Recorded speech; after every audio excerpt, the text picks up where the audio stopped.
పరాయి పెత్తనం వద్దని మనం పోరాడి తెలంగాణను సాధించుకున్నామో.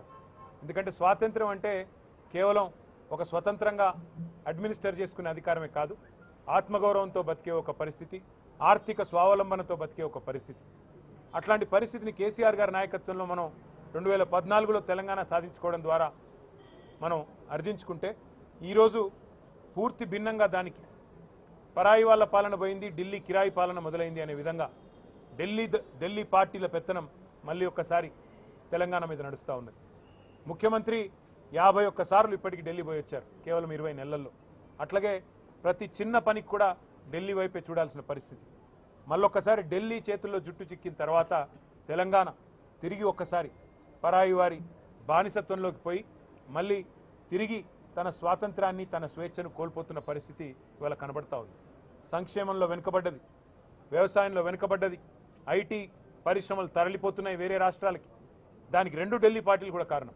ఒక కాంగ్రెసే కాదు, ఖచ్చితంగా బీజేపీ కూడా దానికి కారణం అని చెప్పక తప్పదు. అందుకే నేను తెలంగాణ ప్రజలకు చేసే విజ్ఞప్తి ఒకటే. పెద్దలు జయశంకర్ గారు ఒకసారి కాదు కొన్ని వేల సార్లు చెప్పారు, స్వీయ రాజకీయ అస్తిత్వమే తెలంగాణకు ఏనాటికైనా శ్రీరామ రక్ష. సాధించుకున్న స్వాతంత్రాన్ని కాపాడుకోవాలి, ఆ స్వతంత్రంగా బతికే తెలంగాణలో ఆత్మగౌరవంతో బతకాలి.